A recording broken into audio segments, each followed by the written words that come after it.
ഇന്നൊരു സ്പെഷ്യൽ അറിയാണ് ഉണ്ടാക്കാൻ പോകുന്നത്. ആദ്യത്തിന് ആവശ്യമുള്ള മഞ്ഞൾ ഇലയാണ്, പിന്നെ ജീരകം, ഏലക്ക,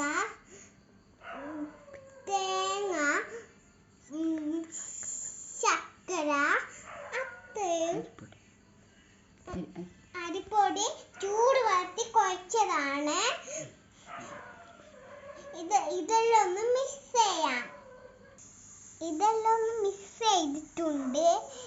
ഇനി നമുക്ക് മാവ് അരിപ്പൊടി ചൂട് വളർത്തിയിട്ട കുഴച്ചത് നമുക്ക് എണ്ണയിലേക്ക് വഴറ്റാം.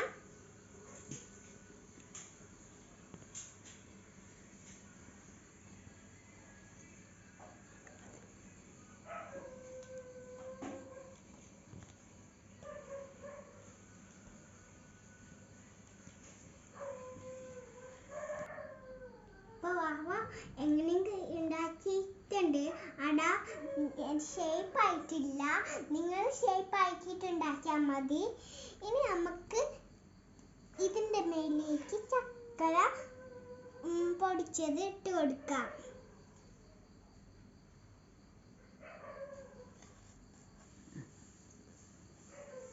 ഇത് നമുക്കിനി മടക്കാം. ഇനി നമുക്കൊന്ന് ഇത് പ്രസ് ചെയ്ത് കൊടുക്കാം.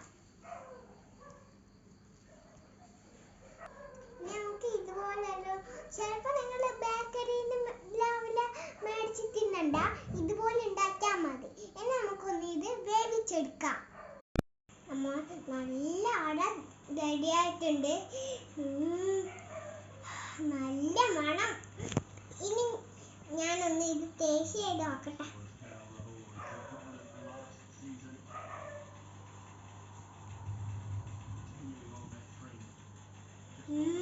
നല്ല ടേസ്റ്റ് ഉണ്ട്.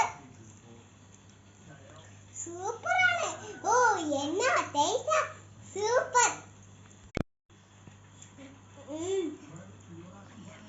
മഞ്ഞളിന്റെ അരയാക്കൊണ്ട് ഇത് എല്ലാവരും ഉണ്ടാക്കി കഴിക്കണം. നല്ല പോഷക ഗുണം ഉണ്ടായിരിക്കും.